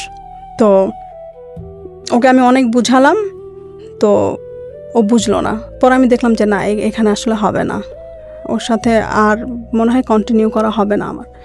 তো এটা চিন্তা করে আমি ওকে যেই হোটেলে ফাইন্ড আউট করলাম ওই হোটেলে ছেড়েই আমি চলে আসলাম। চলে এসে আমি বললাম যে এইখানে আসলে ওর মেমোরি নিয়ে না আমি থাকতে পারবো না, আমার পক্ষে থাকা সম্ভব না। তো তখন ওর একটা বন্ধুর বউ ছিল, নিউ ইয়র্কে থাকে। ওই যে মাঝে মাঝে যে ও জ্বালা যন্ত্রণা করতো, আমি ওনার সাথে আমি ইয়ে করতাম, মানে ওর অভিমান, এত রাগ যে কোনো কারণে। তো আমি ওই আপাকে বলতাম সব সময়, ওর ফ্রেন্ডের ওয়াইফ, ওর ফ্রেন্ড মারা গেছে, তো আমি আপাকে বলতাম যে আপা আমি কী করবো, আমার কিছু ভালো লাগে না। তো সে আমার বলতো যে তুই নিউ ইয়র্কে চলে আয়, নিউ ইয়র্কে অনেক অপরচুনিটি, কিছু না কিছু তুই অনেক ভালো করতে পারবি নিউ ইয়র্কে। তো ও যখন আমাকে ছেড়ে চলে গেল, তো আমি করলাম কি, আমি নিউ ইয়র্কে মুভ হয়ে গেলাম 2 দিন পরেই। নিউ ইয়র্কে মুভ হয়ে গেলাম, স্ট্রাগলের লাইফ শুরু হলো। আর এতদিন তো ছিলাম নিজেদের বাসায়, ছোটোবেলা থেকে শ্বশুরবাড়ি পর্যন্ত নিজেদের বাসায়, নিজেদের সব কিছু, একটা কর্তৃত্বের একটা ভাব ছিল, রাইট? যখন মানুষের বাসায় থাকতে গেলাম ভাইয়া, এই তো এখন মানে বাস্তবতায় পাড়া দিলাম। তো নিউ ইয়র্কে এসে অনেক কষ্ট করি, সত্যি কথা। কি বলে এটাকে, আমি প্রথমে ডাঙ্কিন ডোনাটে জব করতাম। ডাঙ্কিন ডোনাটের জবটা ছেড়ে দিয়ে, ওটা অনেক কষ্টের ছিল রাতের বেলা। তারপরে ড্যালি গ্রোসারিতে কাজ করি। আমি মোস্টলি ভোর 5টায় উঠতাম, 4টায় উঠতাম, 4টায় উঠে রেডি টেডি হয়ে 5টায় বের হয়ে যেতাম। ভোর 6টা থেকে কাজ, 6টা থেকে 3টা পর্যন্ত কাজ করতাম। 3টা পর্যন্ত কাজ করে আবার 6টা থেকে রাত 9টা পর্যন্ত নার্সিংয়ের ক্লাস করতাম। তার মধ্যে আমার তার সাথে কোনো যোগাযোগ নাই। তো হঠাৎ করে 2016 সালে সে আমাকে ফোন করে, প্রায় 2.5 বছরের গ্যাপে। 2.5 বছর কোনো কমিউনিকেশন ছিল না? কোনো কমিউনিকেশন ছিল না। আমি ফোন করি আমার ইয়ের জন্য, সার্টিফিকেটের জন্য। তো আমি বললাম যে আমার সার্টিফিকেটগুলো দাও, কারণ আমি তো সব কিছু মুভ করে ফেলছি মিশিগানের বাসায়। তো সার্টিফিকেটগুলো লাগবে, আমি পড়াশোনা কন্টিনিউ করতে চাই। তো ও আমাকে বলল যে সার্টিফিকেটগুলা, আর বেসমেন্টে পানি ঢুকেছিল, আর ওখানে অনেকগুলো জিনিসপত্র নষ্ট হয়ে যায়, আমারও অনেক ইম্পর্টেন্ট কাগজপত্র নষ্ট হয়ে গেছে। তো এইভাবে কথা বলা শুরু। তারপরে ও জিজ্ঞেস করলো যে তুমি কিভাবে এইখানে কি করো। তো আমি যে ফুল টাইম জব করতেছি, পড়াশোনা সব কিছু মিলিয়ে এইরকম চলছে। তারপরে আমি ওকে অফার দিলাম যে দেখো, এমন করে সম্পর্ক রেখে কী লাভ, আমাকে ডিভোর্স দিয়ে দাও তুমি। 2017 সালে আমি বলি, জানুয়ারি মাসে। আর ওরও অ্যাকচুয়ালি প্রবলেম হচ্ছিল। আমরা যেহেতু ম্যারিড কাপল, আমেরিকাতে সিস্টেম হচ্ছে যে ম্যারিড কাপল হলে আপনার যদি কোনো ইনকাম না থাকে, আপনার ওয়াইফের যে ইনকামটা হয় সেইটাতে আপনার বেনিফিটসগুলোতে এফেক্ট করে। লাইক ওখানে আপনার যদি টাকা, আপনার যদি লো ইনকামের মানুষ হন, আপনি হেলথ ইন্স্যুরেন্সটা আপনার জন্য ফ্রি। তো দেখা গেছে মানে আপনার ওয়াইফের যে ইনকামটা হবে সেটা কাউন্ট করে ফেলবে আলটিমেটলি, কাউন্ট করে ফেলবি। হ্যাঁ, আর ও তো শারীরিকভাবে ও অনেক অসুস্থ। তো দেখা যেত যে ওর ট্রিটমেন্টের জন্য অনেক টাকা ওর পকেট থেকে পে করা লাগতো। আর আমেরিকাতে ট্রিটমেন্ট অনেক অনেক অনেক এক্সপেন্সিভ। হ্যাঁ, তো আমি বললাম যে এইভাবে রিলেশন রেখে কী লাভ, আমরা একটা কাজ করি, আমরা আলাদা হয়ে যাই। তো 2017 সালে আমরা আলাদা হয়ে যাই, ডিভোর্স হয়ে যায় আমাদের। মিউচুয়ালি আপনারা ডিভোর্স দিয়ে দেন? হ্যাঁ, মিউচুয়ালি ডিভোর্স দেই। আমি কোনো কিছু ক্লেম করি নাই, একদম $0 ডিভোর্স যেটা বলে, ওইটা আমি করি। করার পরে আই ডোন্ট নো ভাইয়া, আমি কেন যেন ও আমাকে কল করা শুরু করলো, আমিও কথা বলা শুরু করলাম। কারণ নিউ ইয়র্কে তো ওই রকম লাইক, আর হাজব্যান্ডের প্রতি একটা মায়া হয়ে যায় মেয়েদের। আমরা যতই ডিভোর্সের পরে কল করা শুরু করলো? হ্যাঁ, ডিভোর্সের পরে আমরা ভালো ফ্রেন্ড হলাম। আগে যেরকম ফ্রেন্ড ছিলাম বিগিনিংয়ে, ওই রকম কথাবার্তা, আমরা দুজনের সাথে সব কিছু শেয়ার করি। ও কি করে না করে সব কিছু আমাকে বলে। তো 2017 সালে আমি ওর সাথে মে মাসে ও আমাকে বলে যে তুমি তো আমার সব বাসাতে গিয়েছো, মিশিগানের বাসাটা এসে দেখে যাও আমি কেমন করে সাজিয়েছি। তাহলে ঠিক আছে, আমি আসবো। তো মে মাসে গেলাম 2017 সালে। আর আমি ওর কাছে না মাফ চাই অনেক, যে দেখো আমি অনেক ভুল করছি, তুমি আমাকে জীবনে উন্নতি করার জন্য যেই কথাগুলো বলছো আমি তখন শুনি নাই। আজকে আমি যদি ওই কথাগুলো যদি শুনতাম, এতদিনে হয়তো আমার কেরিয়ার স্ট্যাবলিশড হয়ে যেত। আমি হয়তো 2012 সালে যাই, 2017 সালে 5 বছরের মধ্যে আমার হয়তো মাস্টার্সও কমপ্লিট হয়ে যেত, আমি যদি ফ্রম দ্য বিগিনিং থেকে সিরিয়াস থাকতাম। আমি তোমার সাথে অনেক অন্যায় করছি। তো ও বললো যে বাদ দাও, এগুলো নিয়ে কথা বলার দরকার নাই। তারপরে ও 2017-তে ওর তো একটু ফিজিক্যাল প্রবলেমও ছিল, সব কাজ করতে পারতো না। তো ওর বাগান করার খুব শখ ছিল। বাগানের জন্য যা করা লাগে আমি সব কিছু করে দিয়ে আমি চলে আসছি। ওই যে বীজ লাগিয়ে দিয়ে বেড টেড সব রেডি করে আমি চলে আসছি। তো যখন ফল হওয়া শুরু করলো, ও আমাকে ফোন দিয়ে বলল যে এত কষ্ট করে বাগান করে গেছো, ফল খাবা না, ফল সবজি। আমি হ্যাঁ। তো আমি আবার করলাম কি, 2017 সালের নভেম্বরে গেলাম।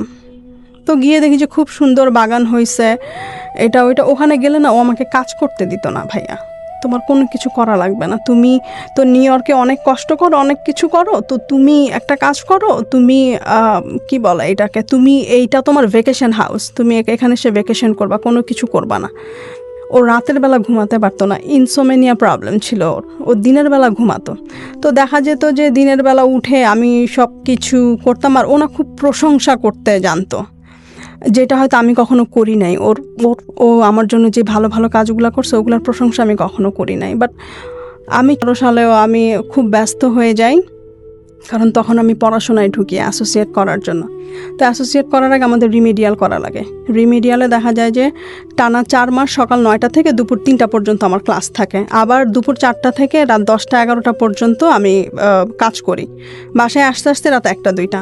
তো 2018 আর 19-এর লাইফটা অনেক হ্যাকটিক যায় আমার জন্য। তারপরে তো হঠাৎ করে ভাইয়া এই যে 2020-তে প্যান্ডেমিক শুরু হয়ে যায়, আমি জানুয়ারির 3 তারিখে চলে আসি, সে আমার উপরে প্রচণ্ড রাগ হয় এই জন্য যে সে এক্সপেক্ট করছিল যে আমি তার সাথে হয়তো 1 মাসের সময় নিয়ে আমি থাকতো না, আমার কিছু কাজ পড়ে যায় নিউ ইয়র্কে, কারণ অনেক দায়িত্ব থাকে ইয়েতে। পরে আমি নিউ ইয়র্কে চলে আসি, আর আমি ওকে বলি যে দেখো আমি আবার আসবো, তুমি টেনশন করো না। তো সে আমাকে তখন বললো যে এইটাই তোমার সাথে আমার লাস্ট দেখা, তোমার সাথে আমার আর দেখা হবে না। তো আমি বললাম যে না, তোমার সাথে আমার দেখা হবে, তুমি টেনশন করো না। তারপর তো আমি জানুয়ারিতে চলে আসি, কথাবার্তা হয়, প্যান্ডেমিক শুরু হয়। তো না ভিডিও কলে বেশি কথা বলতো না, হঠাৎ করে প্যান্ডেমিকের সময় খালি ভিডিও কলে বলতো যে তুমি ভিডিওতে আসো, আমি তোমাকে দেখবো।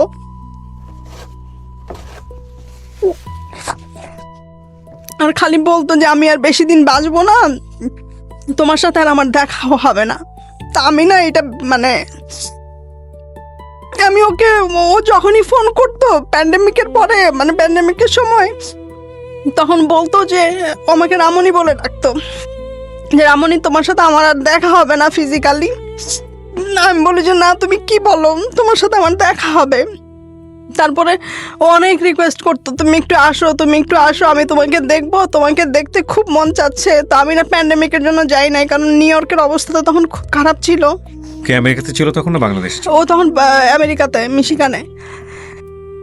তো ও কথাবার্তা বলি, আর যখনই ওরে আমি ফোন করি না, ওর একই কথা, যে আমি মরে যাবো, আমার না এমন জীবন আর ভাল লাগে না, আমি না এই জীবন আমি টায়ার্ড হয়ে গেছি, আমি কারো উপরে ডিপেন্ড হয়ে মরতে, মানে ডিপেন্ডেবল হয়ে আমি মরতে চাই না, আমি কি বলে, আমি হঠাৎ করে মানে মরতে চাই।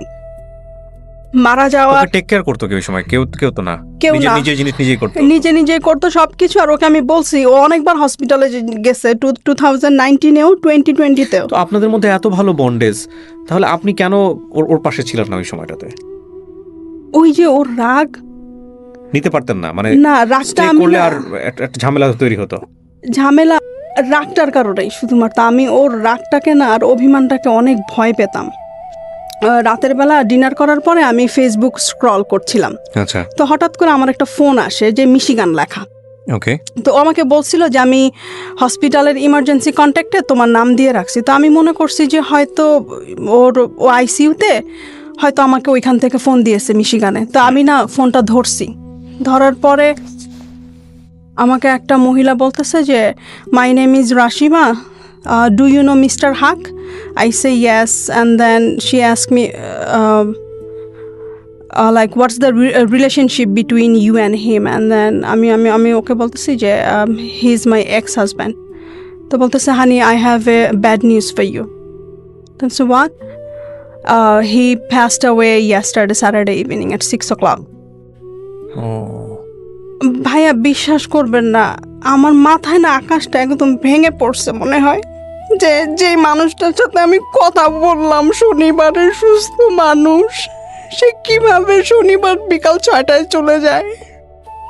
তারপর আমি ওকে জিজ্ঞেস করলাম যে ও কিভাবে মারা গেল। পরে বললো যে ফ্রন্ট ইয়ার্ডে তো ওই ফলের সময় অনেক পাতা পড়ে, শীত আসার আগে ওইটা ক্লিন করতে গিয়ে ওখানেই সামনেই মরে পড়েছিল। তারপর ওরা 911-এ কল করার পরে ওকে নিয়ে যায়, ওখানে অন দ্য স্পটে ওকে ডেড ডিক্লেয়ার করে। তারপরে আমি করলাম কি, সাথে সাথে ওর ভাই বোনদেরকে মেসেঞ্জারে নক করলাম, কেউ আমার ফোন ধরে না। ওর ওর যে ইমিডিয়েট বড় ভাই এখানে থাকে, ওই ভাইয়া ফোন ধরছে। আমি ভাইয়া বলি, ভাইয়া তো নাই। বলে কি বলো? আমি বলি যে হ্যাঁ। বলে কিভাবে কি হয়েছে? আমি বলি ভাই আমি ডিটেলস এখন বলতে পারবো না, আমি রাখি। তারপরে ওর ভাবি আমার ফোন পে কল দিল, নিউ ইয়র্কে যে থাকে, সে ফোন দিয়ে বলতেছে যে এরকম তো কল আসছে। আমি তো মনে করছি জাঙ্ক কল, আমি জাঙ্ক কল মনে করে কথা বলি নাই, আমি রেখে দিছি। পরে যাই হোক, ওর ভাই বোনরা, ওর ওর ওর একটা ভাইয়ের বউ চায় নাই যে আমি ওর ফিউনারেলে যাই। তো আমি তাকে বলছি যে ভাবি আপনারা যদি যান মিশিগানে আমাকে একটু নিয়ে যান সাথে করে, কারণ আমার তো মাথা কাজ করতেছে না। কি বলে, আমি ওকে শেষ দেখা দেখতে চাই। কারণ ও তো অনেকবার আমাকে যেতে বলছিল। আমি তো প্যান্ডেমিকের জন্য ভয়ে যায় নাই, কারণ আমি যদি করোনা ভাইরাস নিয়ে যাই, ওর কাছে ও তো এমনিতেই অসুস্থ মানুষ, ও হার্টের পেশেন্ট, স্ট্রোকের পেশেন্ট, ওর খারাপের জন্য আমি যাই নাই। তো আপনারা আমাকে কাইন্ডলি নিয়ে যান। পরে ভাবি বলো যে ঠিক আছে আমি জানাবো। পরে দেখি যে রাত 12:30 বেজে গেছে, জানায় না ভাইয়া, আমার তো টিকিট কাটতে হবে। পরে আমি ওর নেইবারকে কল দিলাম। তো আমি ওরে বললাম যে আমি যদি আসি তুমি কি আমাকে নিয়ে যেতে পারবা? ওকে শেষবারের মতো দেখাতে। বলে যে হ্যাঁ পারবো, সমস্যা নাই। পরে আমি করলাম কি, নভেম্বরের 9 তারিখ সোমবার ভোর 6টার ফ্লাইটে আমি চলে গেলাম। তারপরে সোমবারে আর মর্গে আমাদেরকে ওর চেহারা দেখালো না, জাস্ট ছবি দেখালো। প্যান্ডেমিকের জন্য ওরা মর্গে কাউকে ঢুকতে দেয় না। তারপরে মানডেতে আমি ওর বাসায় আসলাম। দুপুরবেলা বাসায় এসে দোতলায় উঠলাম। উঠে ওর বিছানাতে গিয়ে কিছুক্ষণ আমি 5 মিনিট ওর বিছানাটা, ওর গায়ের স্মেলটা আমি নেওয়ার চেষ্টা করছিলাম ওই বিছানা থেকে। তো হঠাৎ করে না কেন জানি ভাই, আমি ওর বেড সাইড ড্রয়ারের টেবিলটা আমি খুলি, এনভেলপটা, ওখানে দেখি যে একটা লকারের চাবি আর মোটামুটি ভালো একটা অ্যামাউন্ট, যেটা দিয়ে কিনা আমি সারা জীবন যদি এটাকে প্রপার ইউটিলাইজ করি মোটামুটি ভালোভাবে আমি চলতে পারবো। তো ওই জিনিসটা আমি দেখি, ওই জিনিসটা দেখা ক্যাশ ছিল না, ওগুলো ফিক্সড ডিপোজিটের নমিনি ছিলাম আমি। ও ফিক্সড ডিপোজিটের কাগজগুলো আপনি পেলেন, এটা আপনি বিয়ের আগে মানে কখনোই জানেন না? আমাকে কখনো বলে নাই। এর জন্যই বারবার বলতো যে তুমি আসো মিশিগানে। আমি এখন রিয়েলাইজ করতেছি। তারপরে ফিক্সড ডিপোজিটের কাগজগুলো পাই। প্রথমে আমি একটা নমিনাল অ্যামাউন্ট মনে করছিলাম। আমি তো, আমার মাথা ঠিক ছিল না। আমার 2টা ভাসুর গেছিল মিশিগানে, ওনারাই নিউ ইয়র্ক থেকে সব কিছু অ্যারেঞ্জ করছে ওকে দাফন করার জন্য। আর ওখানে তো দাফন করতে গেলে একটা হিউজ অ্যামাউন্ট লাগে ভাইয়া, $9,000 মতো লাগে। তো ওর ভাইরাই এটা করে। আমি বলছিলাম যে আমি কন্ট্রিবিউট করতে চাই।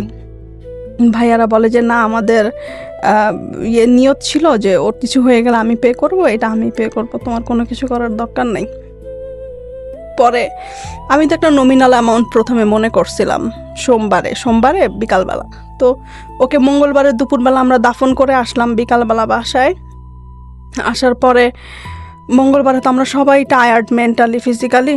আর ওই বাসায় যাওয়ার পরে ভাই আমি পানি আর জুস ছাড়া আমি আমার গলা দিয়ে আমি কোনো সলিড ফুড নামাতে পারি নাই। মানে মনে হয়েছে যে এখানে যা কিছুই আমি খেয়েছি এই বাসায় আমি ওর সাথে খেয়েছি। আমি তো একা কখনো কোনো কিছু খাই নাই। তা আমি 4 দিন ছিলাম ও মারা যাওয়ার পরে ওখানে। তো মঙ্গলবার ওকে যখন দাফন করতে যাই, ওকে যখন দেখি ফিউনারেল হোমে, তখন আমি বলি যে আমি তো তোমাকে দেখতে আসছি, এবার তুমি চোখ 2টা খুলো, তুমি একটু দেখো। সে চোখ আর খুলে না। এভরি রিলেশনশিপ একটু বেঁচে থাকতে পারে। আজকের এই গল্পটা থেকে শুধু এতটুকুই বলার আছে, আমরা আসলে কেয়ার করি না। মিসিং জিনিসটাই আমাদেরকে রিয়েলাইজ করা যে আমরা আসলে কতটুকু লাভ করি কোন একটা মানুষ। It's very very interesting story. And the most important thing is that ওনার ওনাকে যেই জিনিসটা ওনার কাছ থেকে সবই আমার শোনা গল্প, I didn't query this because this is a very great limitation of this kind of story. ওনাকে যে বিষয়গুলো উনি প্রপার্টিগুলো নমিনি করে গেছে এটা ওনার কাছ থেকে শোনেন যে এটা কী পরিমাণ অর্থ। হ্যাঁ, তারপরে আমি তো নমিনাল মনে করি, ওইটা নমিনাল একটা অ্যামাউন্ট মনে করছি। যাই হোক, সে যখন এইটা, আমি তার ভাইয়ের কাছে গেলাম, ডাক্তার ভাইয়ের কাছে গিয়ে আমি বললাম যে ভাইয়া, যে ও তো এটা দিয়ে গেছে আমাকে 90 লাখ, তো আমি এইটা করব না, আমি এটা নিতে পারবো না, এইটা দিয়েও আমাকে গিলটি করে গেছে, আমি ওর জন্য একটা মসজিদ করে দিব, আমি এইটাকে হাত দিতে পারবো না, কারণ ওর জন্য আমি কখনো কোনো কিছু করি নাই। তারপরে ভাইয়া বুধবার সকালবেলা ভাই আমাকে বললো যে তুমি সব কাগজগুলো আনো, এনে এনে দেখে যে আমাকে বলে যে রোজা এখানে তো 90 লাখ না, এখানে তো 1,70,00,000। তো আমি বলি ভাইয়া বিশ্বাস করেন আমি এগুলোর কিচ্ছু জানি না, আরো এগুলা করে আমার আরো গিল্টি করে দিয়ে গেছে, কারণ ওর জন্য আমি কিচ্ছু করতে পারি নাই। আর এই অপরাধ বোধ আমার সারাটা জীবন কাজ করবে। মারা যাওয়ার আগে 27শে অক্টোবর সবসময় আমার জন্মদিনে গিফট পাঠায়। তো 2019-এ ও $1,600 দিয়ে একটা কোট কিনে আমার জন্য পাঠায়। আমার জীবনের সবচেয়ে দামি গিফট ছিল ওইটা। তারপরে 2020-তে যখন আমার জন্মদিন হয় 27 তারিখ, আমি ফোন করে বলি আজকে আমার জন্মদিন, বলে কি জানি কিচ্ছু মনে থাকে না, সরি আমি তোমার জন্মদিন ভুলে গেছি।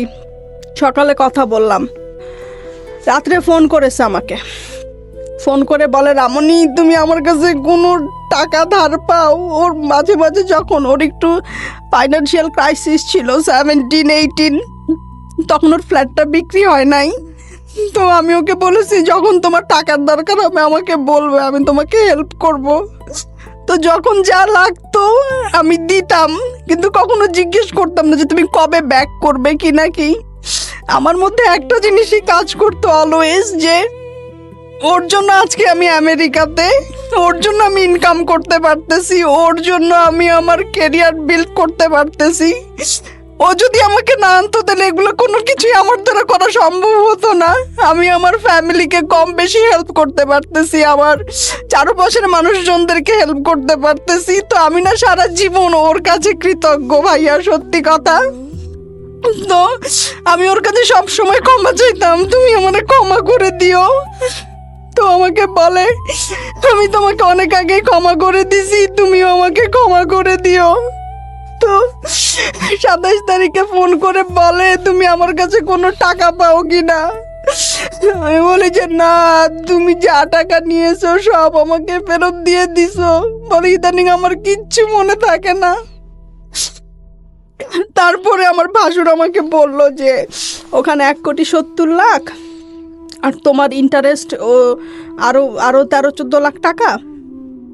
তারপরে এই যে ভাই, আমি আজকে সকালে ফাইন্ড আউট করতে পারছি ওর ভাই যেটা এখানে থাকে সেন্ট্রাল রোডে, উনি খুব ভালো মানুষ। এই আমাকে বলতেছিল যে ওর একটা প্রায়োরিটি অ্যাকাউন্ট আছে ব্যাংকে, ওইটাতে মেম্বার হতে গেলে অ্যাটলিস্ট 20 লাখ টাকা জমা দেওয়া লাগে প্রায়োরিটি মেম্বারশিপের জন্য। তো তুমি জানো কি না ওর ভাই আমাকে বললো যে ওর প্রায়োরিটি অ্যাকাউন্ট আছে।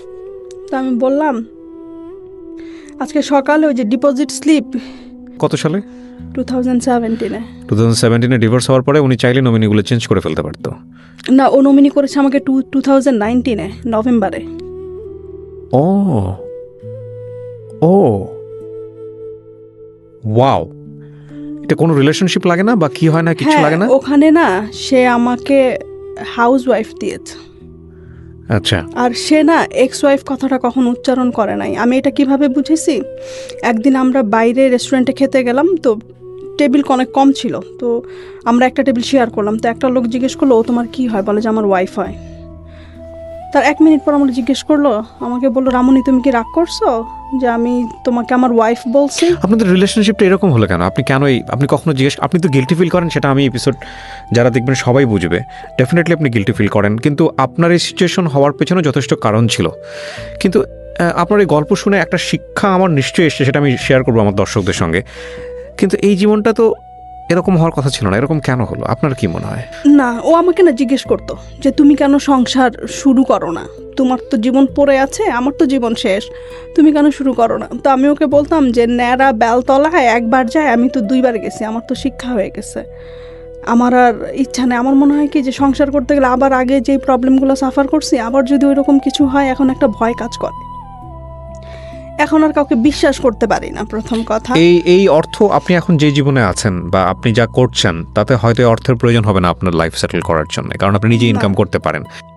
ওনার ফ্যামিলির দিক থেকে কি কোনো ধরনের কোনো চাপ আছে এই অর্থ নিয়ে? না না, ওদের একটাই কথা, ওরা খুব ভালো মানুষ, এটা আমি বলবো। তারা আমার সাথে কখনো খারাপ কোনো কিছু করে নাই, আমার শ্বশুর বাড়ির লোকজন কখনোই না। আমার ভাসুর আমাকে বলছে যে এটা শেষ ইচ্ছা ছিল, আমরা ওর শেষ ইচ্ছার রেসপেক্ট করব, ওদের কারো কোনো সে নাই। It's a beautiful story. First of all, আপনি আপনার ইডিওলজি, আপনার এথিক্সের জায়গাটা থেকে আপনি যে কোনোভাবে এই গল্পটাকে মূল্যায়ন করতে পারেন। বাট আমি প্রথমে যে কথাটা বলেছি সেটা হচ্ছে ডু নট জাজ দ্য গেস্ট। যিনি এখানে আসেন তাকে জাজ করবেন না। আপনি আপনার এই জায়গাটা থেকে কী নিলেন সেটাই হচ্ছে বড় কথা। আমরা আমাদের গল্পটার বিন্যাস এমনভাবে করেছি যাতে করে কাউকে এখানে হেও না করা হয়, সবাই খুব রেসপেক্টের জায়গাটায় থাকেন। আমি একটা জিনিস বলতে পারি, সেটা হচ্ছে যে ওনাদের ভেতরের যে আন্ডারস্ট্যান্ডিংটা, যেটা সবচেয়ে ভালোভাবে গ্রো করেছে, সেটা হলো ডিস্টেন্স তৈরি হওয়ার পরে। এবং ওই একটা কথা আছে না যে আপনি আসলে যাকে ছাড়ছেন তাকে আসলে আসলেই ছাড়া উচিত কিনা, এটা অভিমানের পর্যায়ে বা রাগের পর্যায়ে গিয়ে ছাড়া কিনা, বা ছাড়লে আসলে স্টে করতে পারবেন কিনা, বা ছাড়ার পরে ওই মানুষটা আপনাকে আসলে চায় কিনা, অত্যাবশ্যকীয় মানুষ কিনা, সেটা একটু ভেবে চিন্তেই তারপরেই ছাড়া উচিত। তো সেই জায়গাটা থেকে উনি যেটা বলেছেন, খুব সুন্দর করেই বলেছেন যে আমার বয়সটা অনেক অল্প ছিল, আমি বুঝতে পারিনি। কিন্তু উনি যেভাবে ম্যাচিউরলি অনেক জিনিসগুলো ডিল করেছেন, এই ভদ্রলোক, ওনার হাজব্যান্ড, এক্স হাজব্যান্ড, এবং দেখেন নিঃসন্দেহে উনি খুব ভালো করে এই বিষয়টা বুঝেছেন যে আমাকে ছেড়ে গেলেও কি অদ্ভুত। ওই লোকটার গল্পটা যদি আমি আজকে আনতে পারতাম, ওই লোকটার কাছ থেকে যদি আনতে পারতাম, তাহলে বিষয়টা অনেক চমৎকার হতো। কারণ এত কিছু ছাড়ার পরেও ডিভোর্স হয়ে গেল, সমস্ত কিছু হয়ে গেল, উনি কিন্তু চাইলেই মানে এই প্রপার্টিটা অন্য কাউকে দিয়ে যেতে পারতেন। হ্যাঁ, ডিভোর্স হয়েছে মানেটা কি, তিক্ত সম্পর্ক, আমরা যেটা জানি আমাদের সামাজিকতার জায়গাটা থেকে। কিন্তু তারপরেও সবচাইতে কাছের মানুষের কাছেই সমস্ত প্রপার্টি, ওনার জীবনদশায় যা আছেন সমস্ত কিছু দিয়ে গেছেন। অদ্ভুত সুন্দর গল্প, আমার খুব ভালো লেগেছে। আপনি এত মানে ঘা তো খুব দগ্ধ ঘা, মানে কয়েকদিন আগের ঘটনা যেটা বুঝতে পারছি।